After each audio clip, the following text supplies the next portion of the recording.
तुम जानते थे कि ये मैं हूँ? हम बचपन से मित्र हैं वृषाली। ना ही मैं तुम्हारी हस्तलिपि भूल सकता हूँ और ना ही तुम्हारे बाणों का वेदन।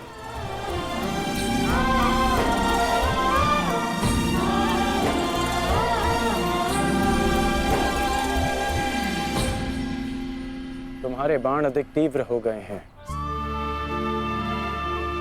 तुम्हारा लक्ष्य वेद अधिक सटीक हो गया है, परंतु तुम्हारी हस्तलिपि में कोई सुधार नहीं। बदले तो तुम भी नहीं हो कर्ण। मुस्कुराना तुमने अब भी नहीं सीखा।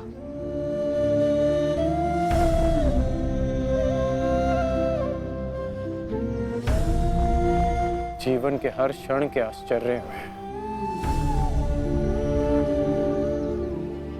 मुस्कुराहट खो गई है वृषाली। अब ये आश्चर्य भी तो देखो। कभी सोचा नहीं था कि ऐसे मिलेंगे, ऐसे युद्ध भूमि में। एक बार पुनः सोच लो दुर्योधन, रात्रि के समय युद्ध कर सकते हैं, परंतु छिपकर प्रहार करना उचित नहीं है। ये युद्ध के नियम के विरुद्ध है और विजय प्राप्त करने के लिए हमें ऐसा करने की आवश्यकता नहीं है। और ये मत भूलो कि अर्जुन रात्रि में प्रहार करने में सक्षम है। बिल्कुल उचित कहा आचार्य द्रोण आपने, बिल्कुल उचित। अर्जुन सरलता से रात्रि में लक्ष्य भेद कर सकता है, परंतु अन्य पांडव नहीं। और अर्जुन इस समय अपने पुत्र के शव के पास है, और जब तक शेष पांडवों को हमारे आक्रमण का भान होगा तब तक हम उन्हें अपूरणीय क्षति पहुंचा चुके होंगे आचार्य।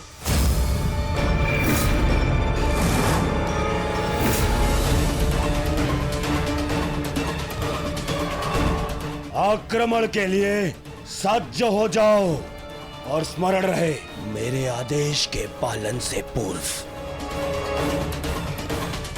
लौटना नहीं है। लौटना नहीं है, समझ गए?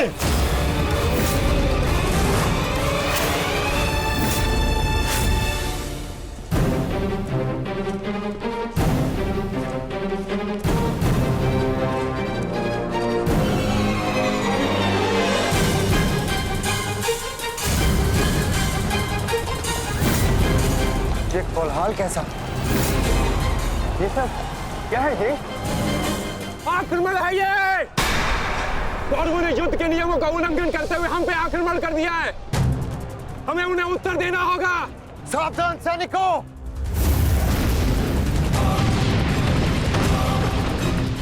उत्तरा, सायसा, द्रौपदी, मातश्री, अर्जुन, तुम वहीं रुको।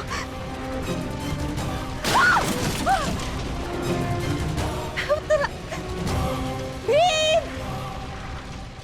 तुम्हारे मन में ये प्रश्न होंगे कि मैं यहाँ इस भांति क्यों आई। भुगत क्रम में सुना मैंने कि तुम्हारा कवच और कुंडल तुमसे छीन लिया गया।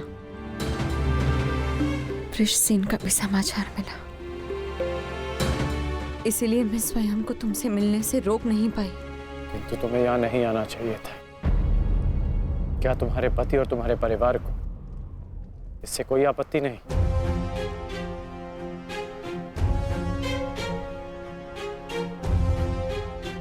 विवाह नहीं किया मैंने।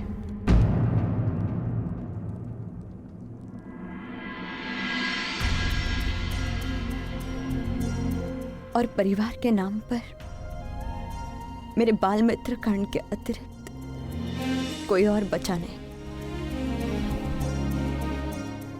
हाँ, अगर तुम्हें आपत्ति है तो मुझे बोल दो, मैं यहाँ से लौट जाऊंगी। लौटना तो मैं चाहता हूँ। हमारे बचपन में स्मरण है तुम्हें? किस भांति तुम मैं और शोन साथ में समय व्यतीत करते थे।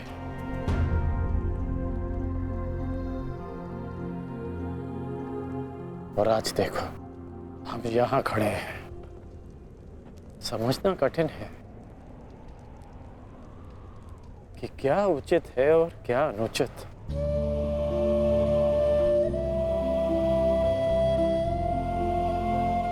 तुम्हारे अंदर ये प्रश्न आता देख मुझे आश्चर्य होता है कर्ण।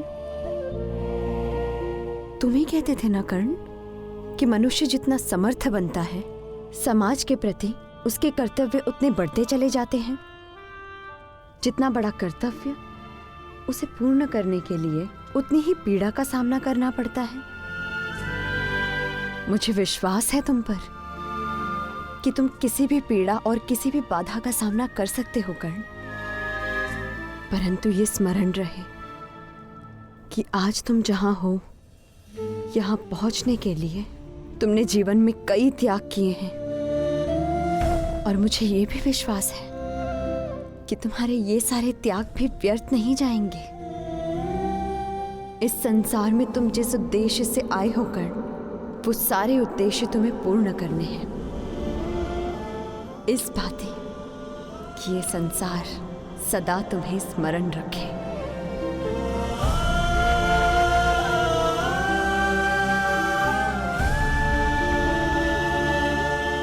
अंगराज कौन?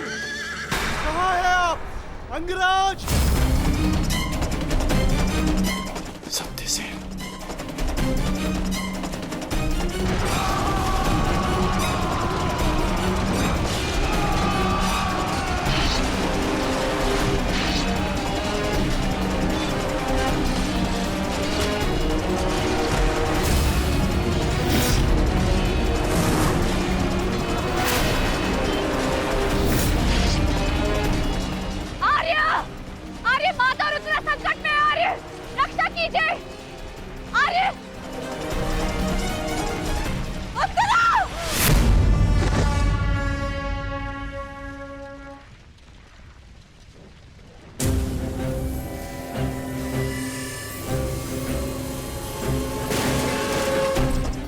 माताश्री चलिए।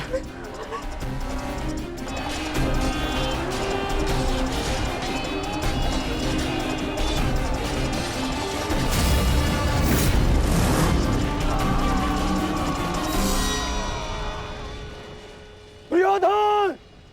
इस प्रकार रात्रि में आक्रमण करके तुमने अपनी सीमा पार कर दी है। तुम्हें इसका परिणाम भुगतना होगा। योद्धा युद्ध भूमि में युद्ध करते हैं, शिविर में नहीं। युद्ध चाहिए तो युद्ध भूमि में युद्ध करो। हाँ तो भयभीत कौन है?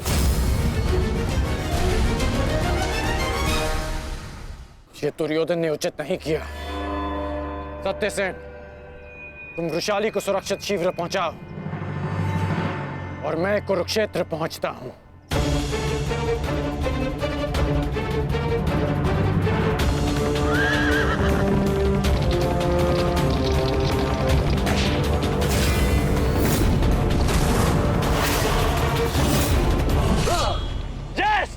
इस प्रकार अचानक आक्रमण से हमारे सैनिकों को क्षति पहुंची है।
आचार्य, कुछ कीजिए आचार्य।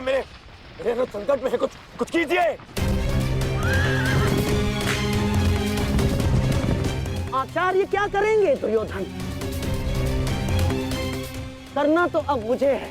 रात्रि का समय माया युद्ध का होता है और इसी क्षण के लिए मैंने एक गुप्त अस्त्र छुपा कर रखा था।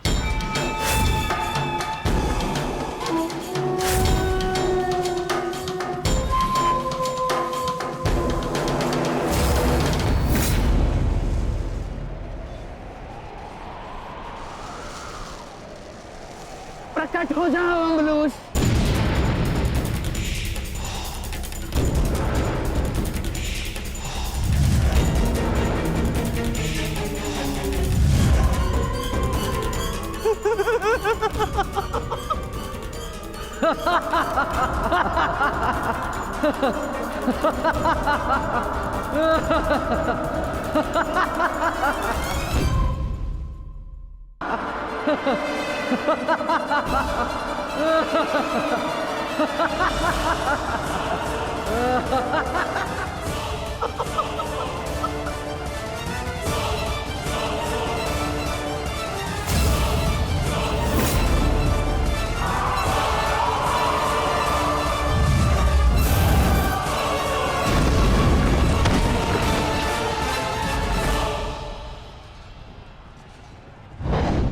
पार्थ,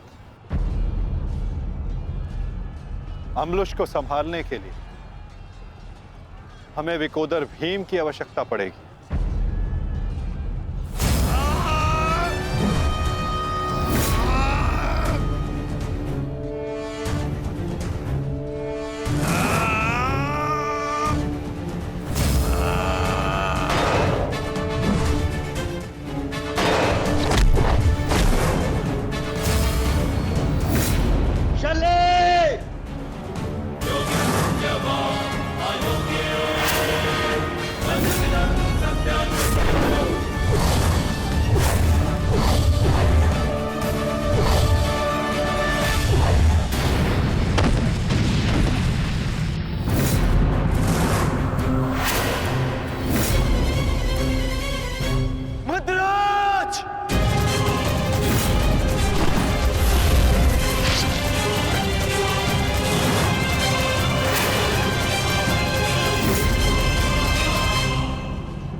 अम्बलुश, तुम्हारा लक्ष्य भीम है। जाओ।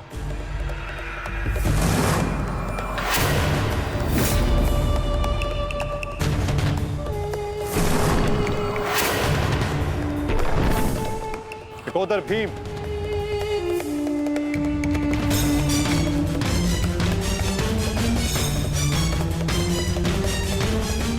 लौह को केवल लौह ही काट सकता है और अम्बलुश की राक्षसी शक्तियों का उत्तर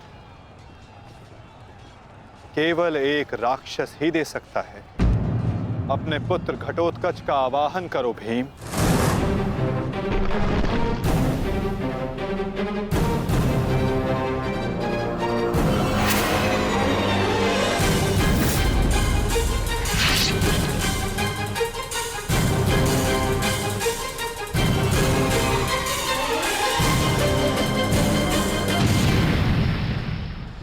पुत्र घटोत्कच, मुझे तुम्हारी आवश्यकता है।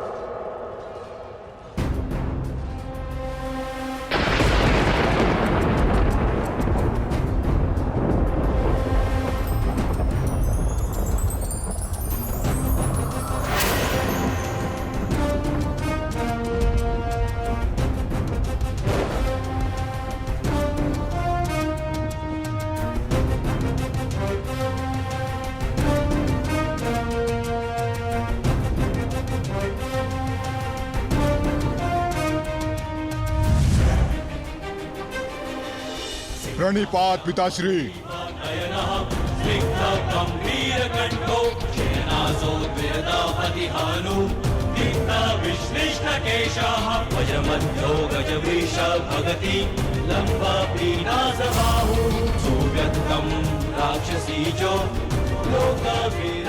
आदेश दीजिए पिताश्री, अपने पुत्र का स्मरण क्यों किया? इस राक्षस का अंत करो पुत्र।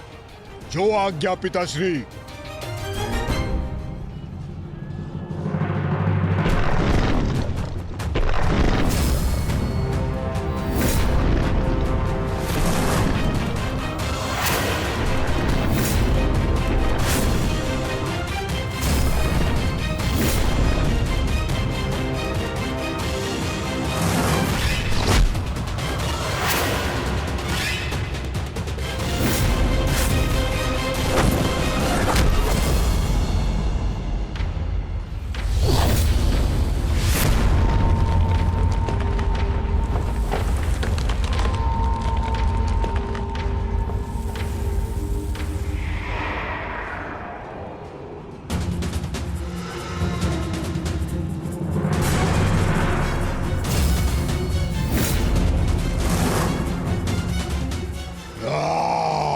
अगला लक्ष्य दुर्योधन है पुत्र। अवश्य पिताश्री।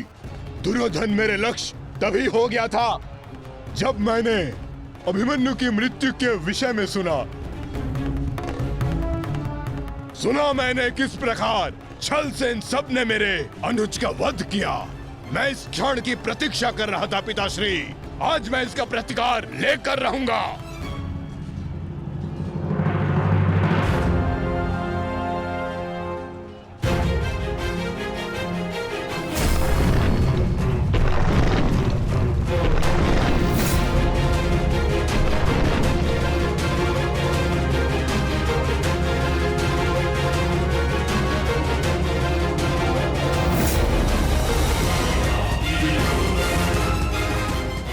भतीजे का प्रणाम स्वीकार करें तातश्री।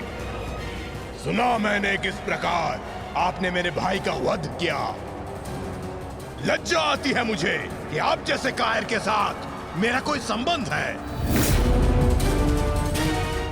आज आपके साथ साथ अपनी लज्जा का भी अंत कर दूंगा मैं। सभी कायरों को उनके छल का दंड अवश्य दूंगा मैं।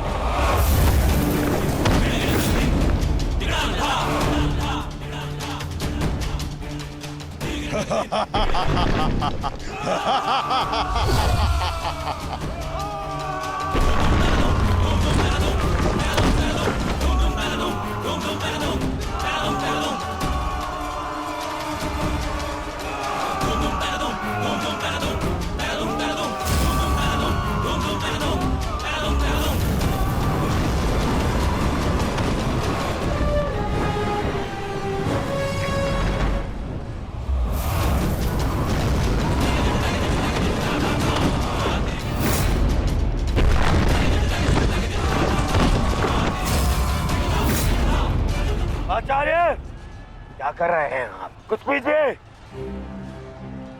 अन्यथा कुछ ही क्षण में ये घटोत्कच युद्ध समाप्त कर देगा। कुछ कीजिए। युवराज, इस मायावी को सामान्य युद्ध से नहीं मार सकते। भारतीयों, 10 दिशाओं से घेर लो इसे।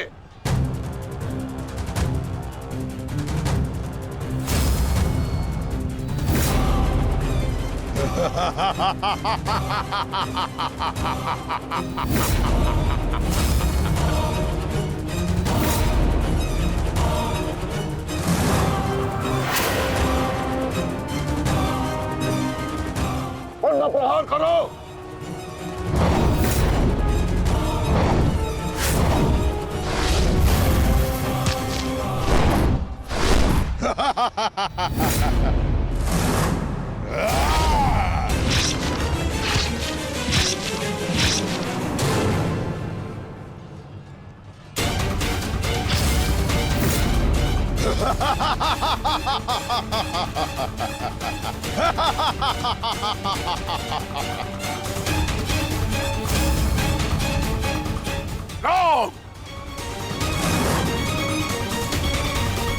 पुत्र घटोत्कच अपना कर्तव्य पूर्ण कर रहा है, तो हमें भी कौरवों की शेष सेना पर आक्रमण करना होगा। मैं आज कौरवों की गिनती कुछ और कम कर देता हूं।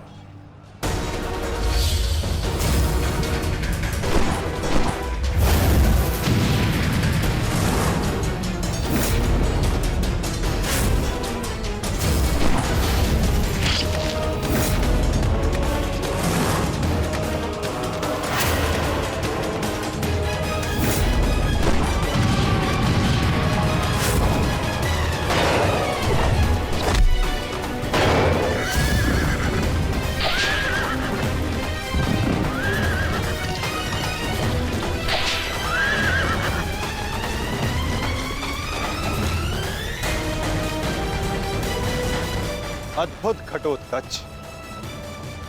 प्रणिपात वासुदेव। परंतु पांडव पक्ष पर रात्रि में हुए इस आक्रमण के पीछे जिसकी कुटिल नीति है,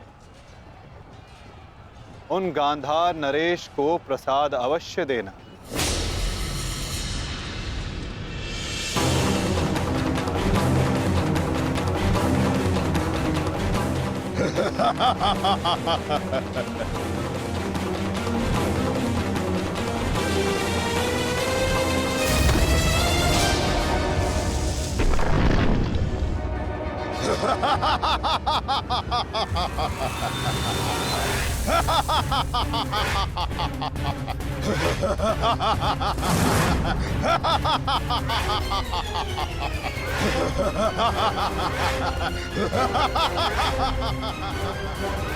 बाबाजी,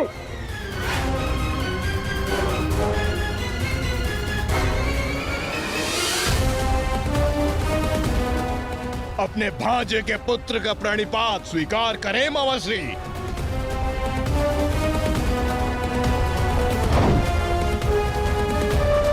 मामाश्री,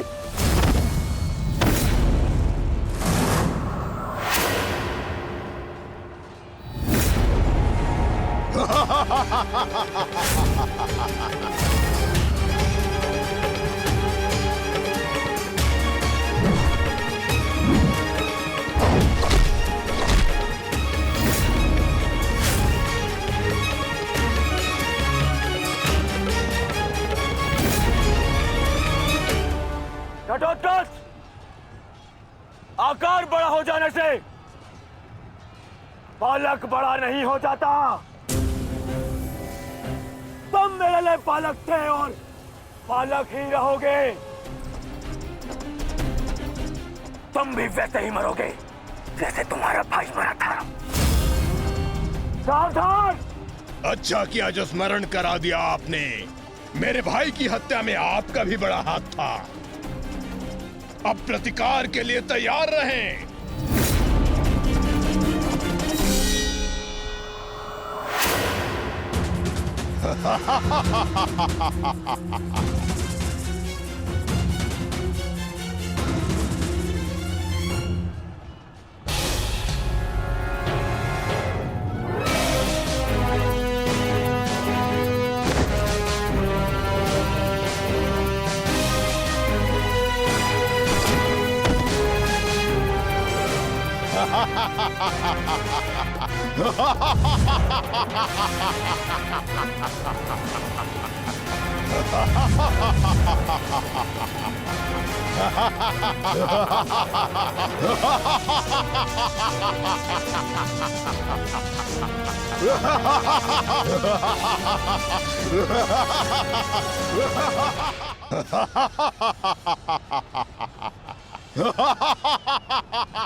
अश्वत्थामा,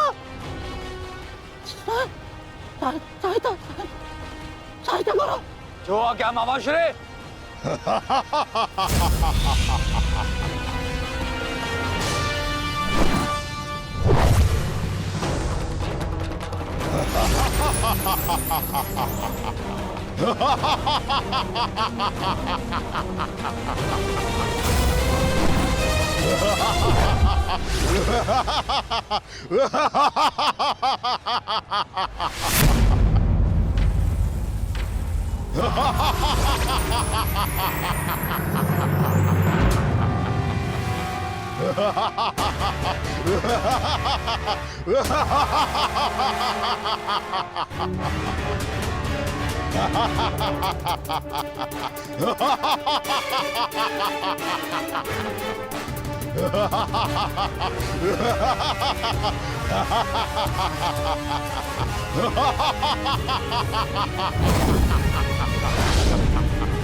विशाल काया और महामाया धारण करने से कोई योद्धा नहीं बन जाता।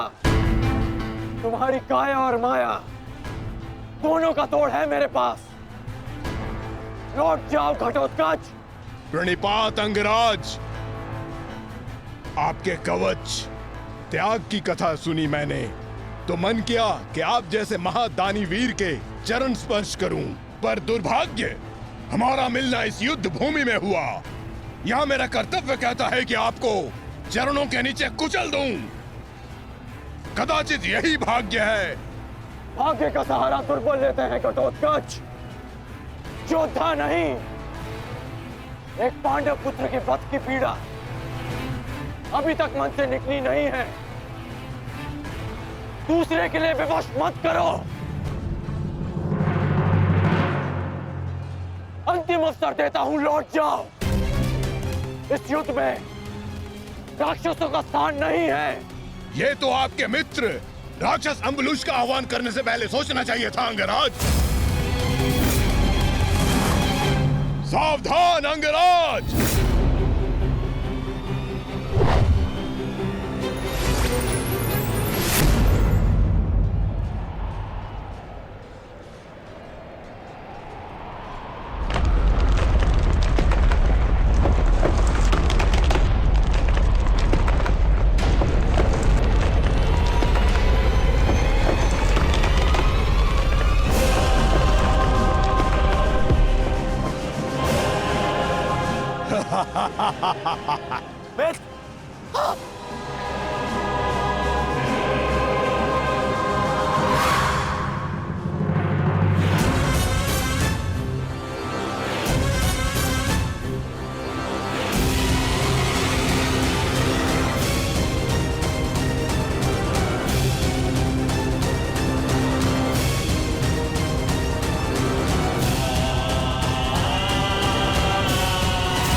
तुम ठीक तो? मैं ठीक हूं।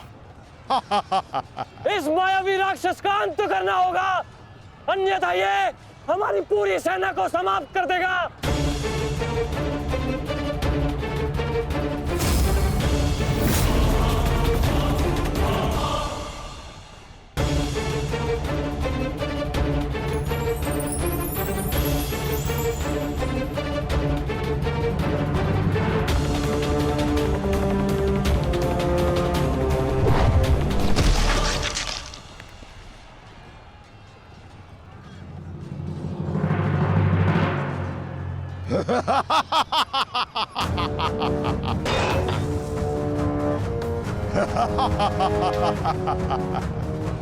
आपके अस्त्र का मुझ पर कोई प्रभाव नहीं होगा अंगराज कर्ण। अंगराज, ये राक्षस इतनी आसानी से परास्त नहीं होगा। दिव्यास्त्र का प्रयोग करो।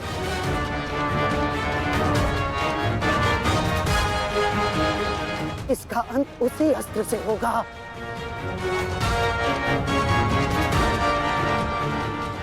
अंगराज, समय नहीं है हमारे पास, शीघ्रता करो। नहीं मामाशी, कर बचो। कितनी बार बचोगे अंगराज कर्ण? कब तक भाग्य आपका साथ देगा?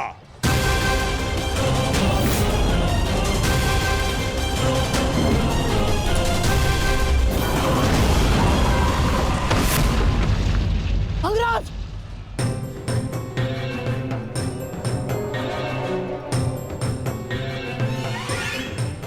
खेल समाप्त हुआ अंगराज कर्ण।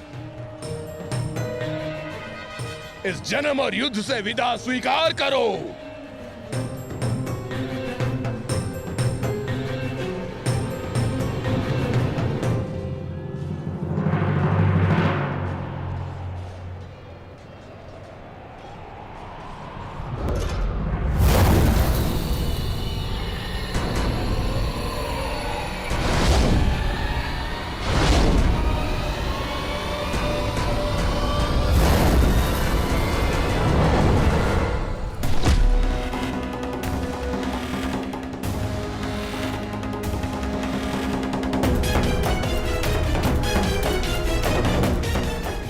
मेरे मित्र से अपने पांव दूर हटा राक्षस।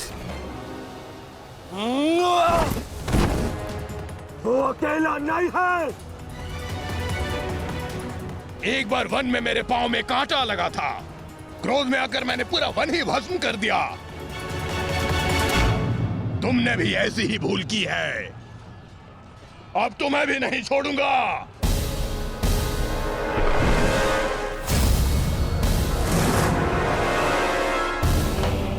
अंगराज!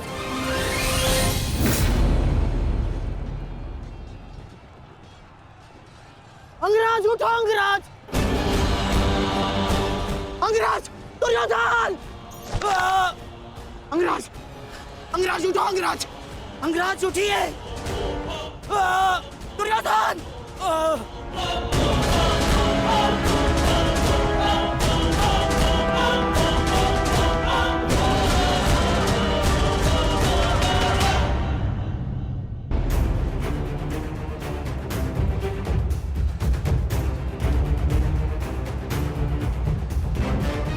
अब आपकी रक्षा के लिए अंगराज कर्ण भी नहीं है ताश्री।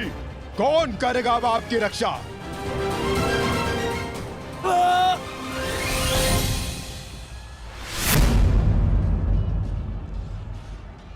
अंगराज उठो अंगराज! अंगराज! दुर्योधन! अंगराज उठो अंगराज! यदि आप नहीं उठे तो आज सब कुछ समाप्त हो जाएगा अंगराज। अंगराज उठिए! अंगराज उठो अंगराज!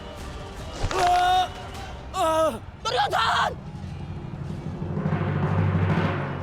बैठ! उठो! मेरा साथ दो!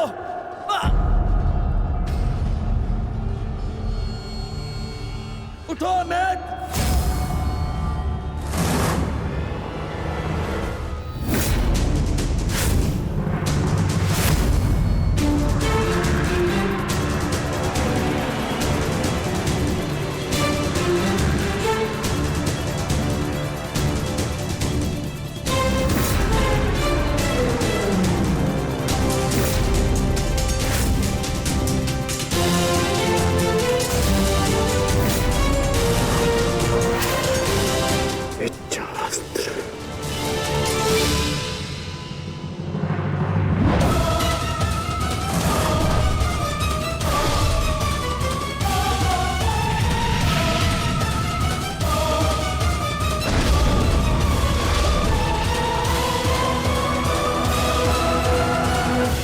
प्राण हरने के लिए पर्याप्त नहीं है अंगराज। आपके मित्र को आज कोई नहीं बचा सकता। पिताश्री, युवराज दुर्योधन को बंदी बना लिया है मैंने। आकर अपनी प्रतिज्ञा पूर्ण करें। क्या विकल्प मिला है? तुम्हें मारूं या तुम्हारे ज्येष्ठ भ्राता को? चलो ठीक है, कुछ दिन और जी लो। मरना तो तुम सभी को है। धृष्टद्युम्न, इन सभी को बंदी बनाकर रखो। इनमें से कोई भी बचकर नहीं जाना चाहिए।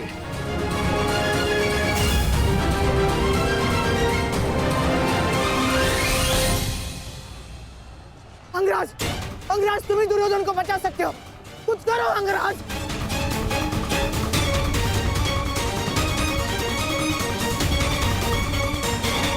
मैं तुम्हें अपनी अमोघ वास्तवी शक्ति प्रदान करता हूं। इस शक्ति को जिसका नाम लेकर संधान करोगे वो अवश्य मृत्यु को प्राप्त होगा।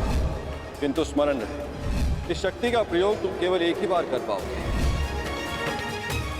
इस अस्त्र का प्रयोग मैं तुम पर ही करूंगा।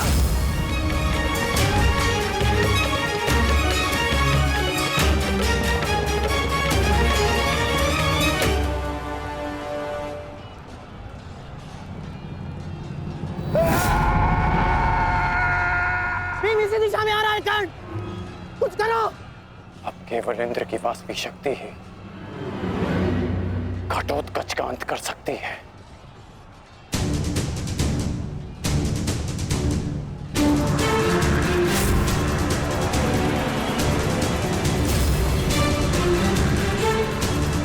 भगवान वास्तविक शक्ति।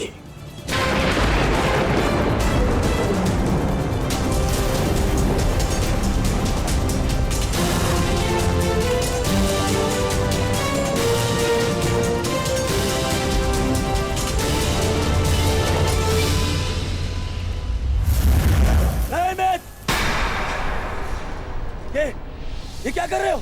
इस शक्ति का प्रयोग मत करना कर्ण। ये शक्ति अर्जुन के नाश के लिए है। इस शक्ति का प्रयोग मत।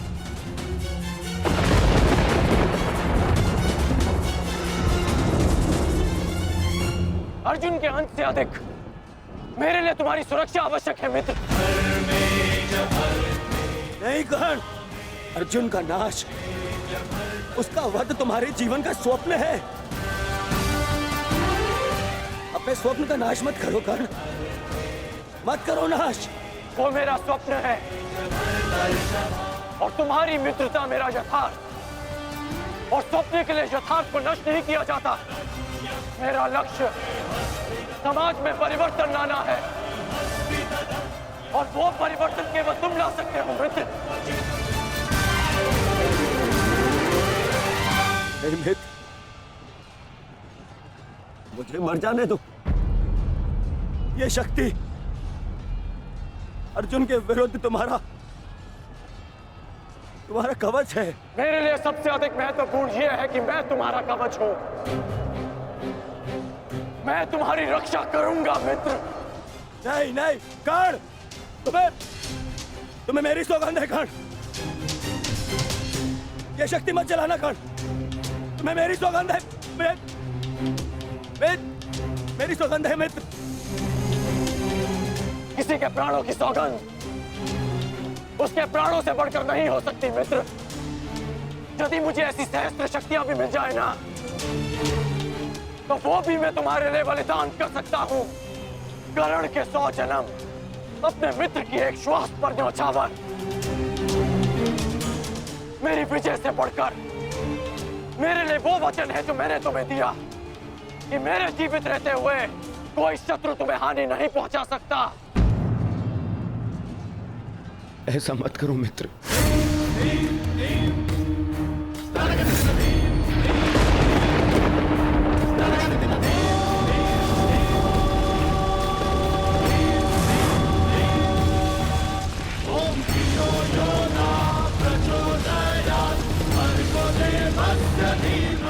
वास्तविक शक्ति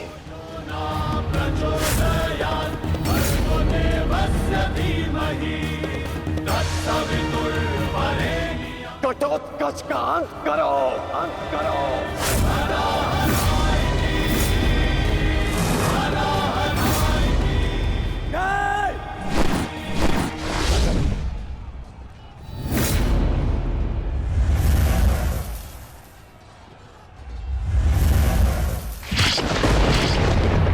पुत्र घटोत्कच,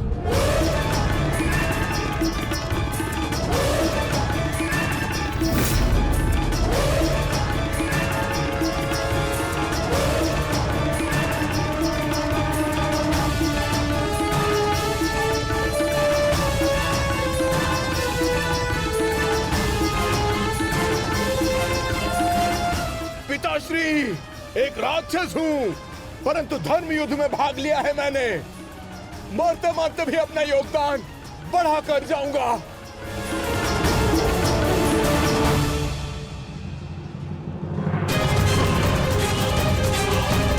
मित्र,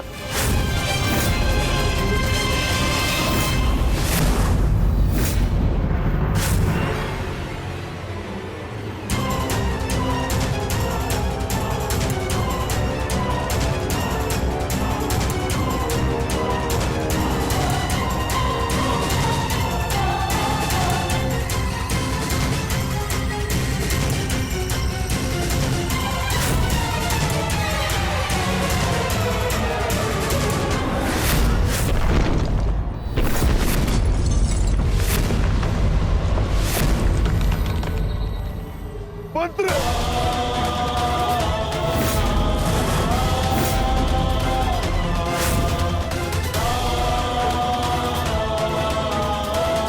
घटोत्कच, पुत्र, पुत्र,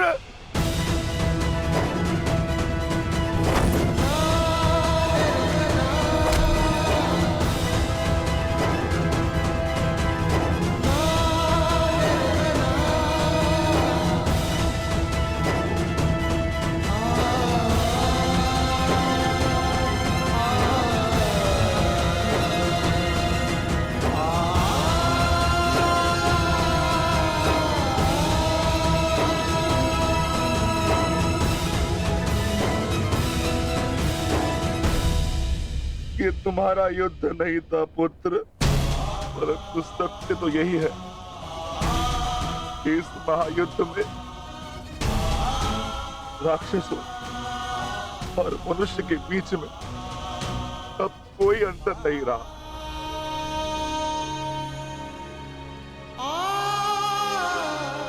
मैं तुम्हारा जीवन भर के लिए ऋणी हो गया हूं पुत्र। मैं तुम्हारी माता को क्या उत्तर दूंगा, क्या कहूंगा उसे?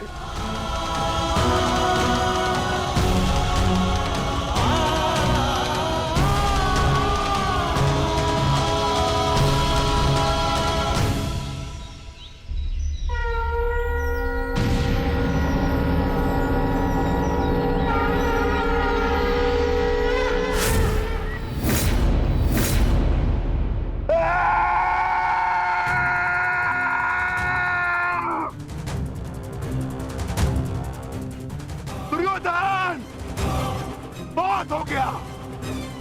तुम्हारे पापों का घड़ा भर चुका है।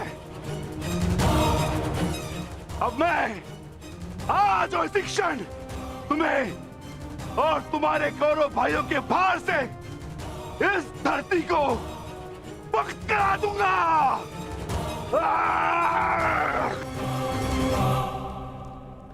तो प्रतीक्षा किस बात की है भीम? आ जाओ। तुम्हारे लिए तो मुझे शस्त्र उठाने की भी आवश्यकता नहीं है।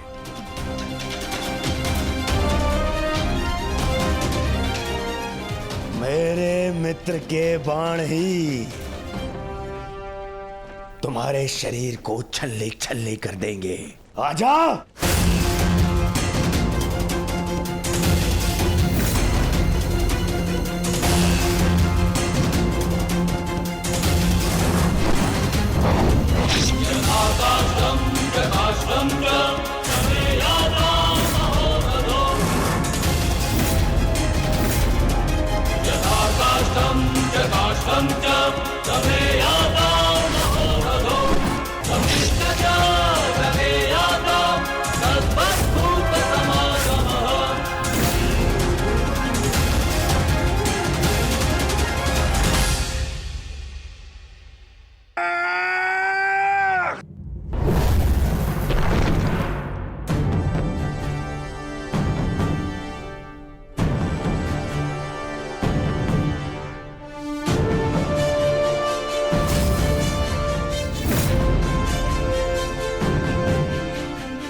अश्वत्थामा, तुम ठीक तो हो पुत्र? पिताश्री,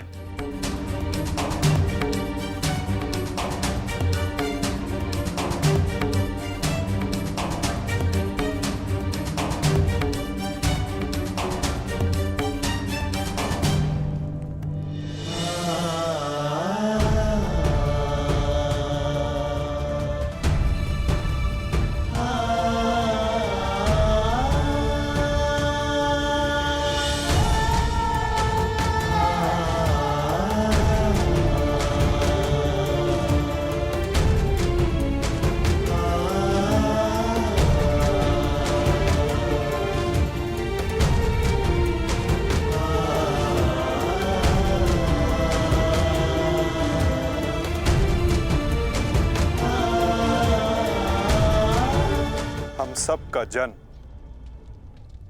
किसी उद्देश्य के लिए होता है। हम अपने जीवन का मंतव्य पूर्ण करके अपने गंतव्य पर चले जाते हैं। और यदि एक वीर अपने जीवन का उद्देश्य पूर्ण करते समय वीर गति को प्राप्त हो जाए तो उसे मोक्ष की प्राप्ति होती है। तुमने सबके लिए जो कुछ भी किया उसके लिए सभी तुम्हारे ऋणी रहेंगे पुत्र।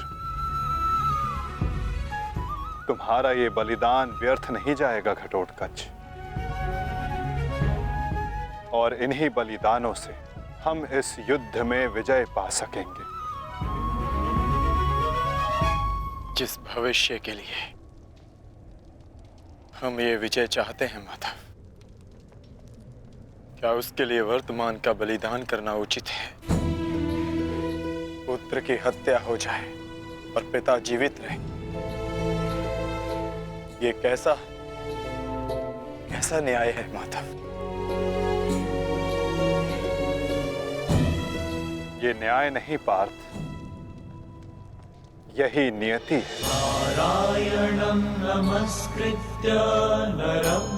धर्म स्थापना के लिए जिनका बलिदान आवश्यक है, उन्हें अपना बलिदान देना होगा पार्थ। और जिनका जीवन आवश्यक है, उन्हें संघर्षों का और दुखों का भार उठाकर अपना जीवन जीना होगा। और इस युद्ध के लिए, इस धर्म स्थापना के लिए तुम्हारा जीवन आवश्यक था। और घटोत्कच का बलिदान।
बहुत हो गया प्रतिक्रमण, अब प्रतिकार होगा।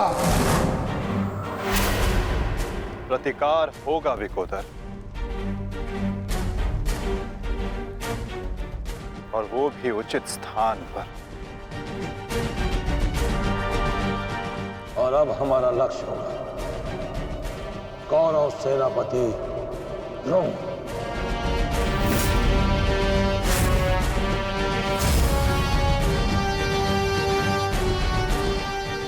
हाँ पिताश्री, कर्ण के पास केवल एक ही अस्त्र था अर्जुन के विरुद्ध, और वो उसका प्रयोग कर चुका है।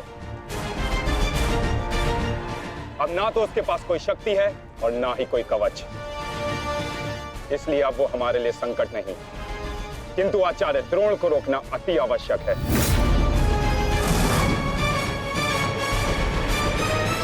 उन्होंने आज भी हमारी सेना को बहुत भारी क्षति पहुंचाई है। अब द्रोण का वध आवश्यक है।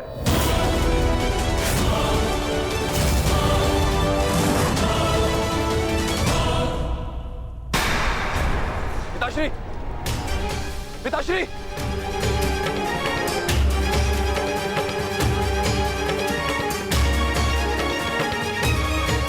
मैं कायरो की भांति युद्ध भूमि छोड़कर नहीं जाऊंगा। मैंने मित्र दुर्योधन को वचन दिया और मैं अपना वचन नहीं तोड़ सकता। एक बात का स्मरण रहे अश्वत्थामा, कि धर्म और धर्म की बात करना हमें शोभा नहीं देता।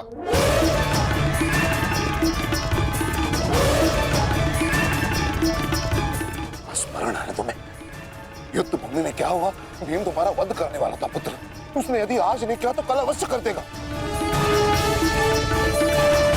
मेरे पास तुम्हारे मृत्यु देखने का साहस नहीं है, उतनी शक्ति नहीं है मेरे पास, उतनी शक्ति नहीं है मेरे पास पुत्र।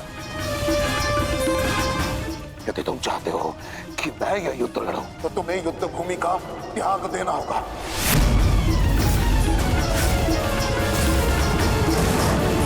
वचन दो मुझे कि तुम युद्ध भूमि का त्याग कर दोगे। वचन दो। आचार्य द्रोण, यदि ऐसा है तो आप यह युद्ध भूमि छोड़कर जा सकते हैं, परंतु मेरा ये मित्र कहीं नहीं जाएगा। वैसे भी आप हमारे सेनापति हैं ना। सेनापति होने के पश्चात भी आप उन विपक्षियों का कुछ कर नहीं पाए, क्योंकि वो विपक्षी आपके प्रिय शिष्य हैं, इसलिए कुछ नहीं कर पाए हैं आप। शांत हो जाओ मित्र।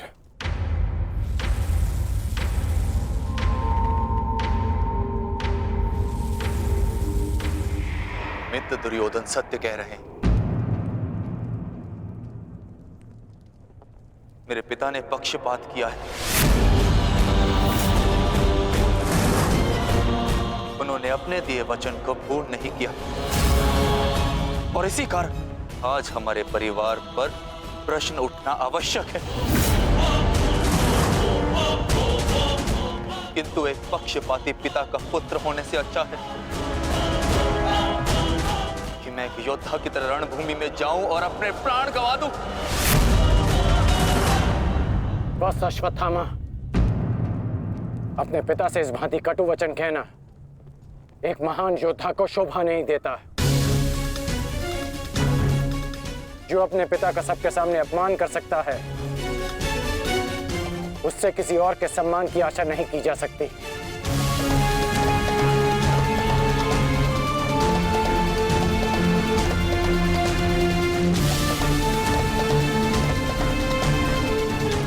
क्षमा कर दीजिए पिताश्री, परंतु मैं इस युद्ध भूमि को छोड़कर कहीं नहीं जाऊंगा।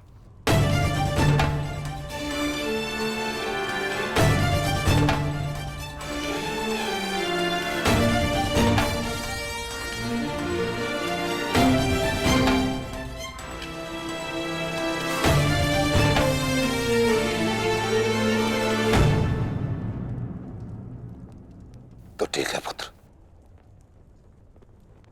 मैं तुम्हारी इच्छा का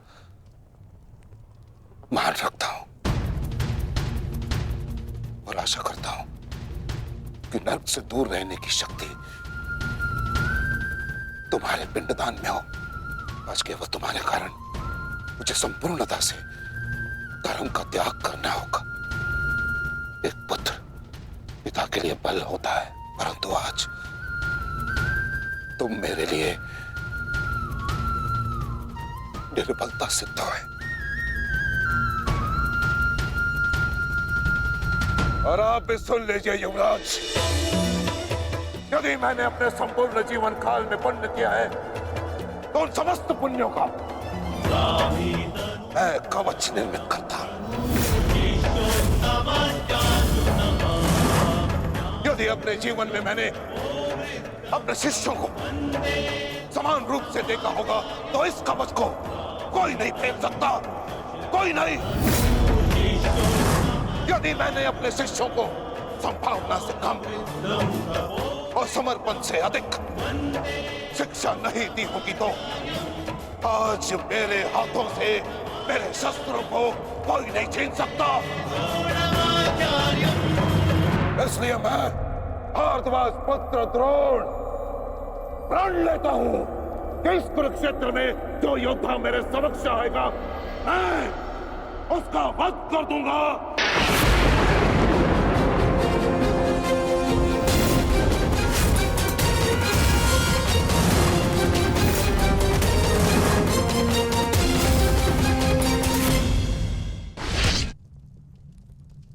आचार्य द्रोण का वध करना सरल नहीं।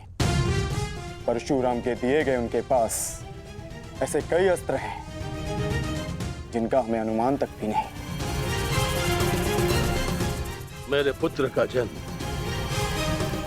केवल द्रोण के वध के लिए हुआ है। मुझे पूर्ण विश्वास है कि मेरा पुत्र अपने जीवन के इस उद्देश्य में अवश्य सफल होगा।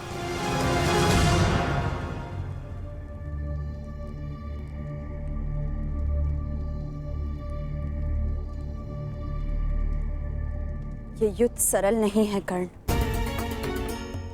तुम्हें अपना ध्यान केवल युद्ध पर केंद्रित करना होगा।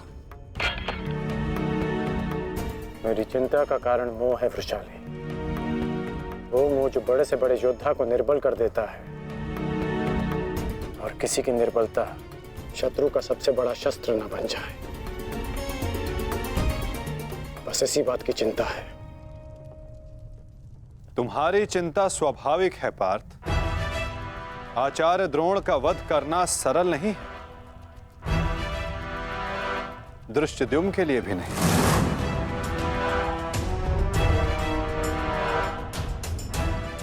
तो क्या कोई व्यू नहीं जो हम आचार्य द्रोण के विरुद्ध उपयोग कर सके? मैंने कहा कि आचार्य द्रोण का वध करना सरल नहीं। मैंने ये नहीं कहा कि ऐसा करना असंभव है।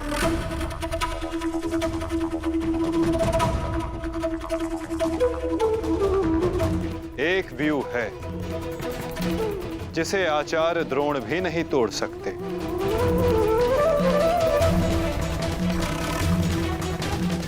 पुत्र मोह व्यू। आचार्य द्रोण को परास्त करने का केवल एक ही अस्त्र है, अश्वत्थामा।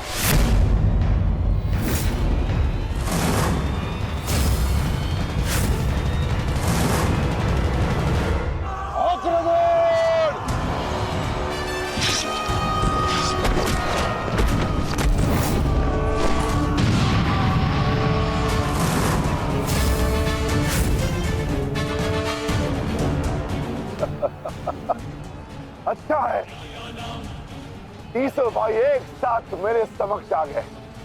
अब नर्क तक की यात्रा के मार्ग में एकाकी अनुभव नहीं करोगे। सावधान भीम।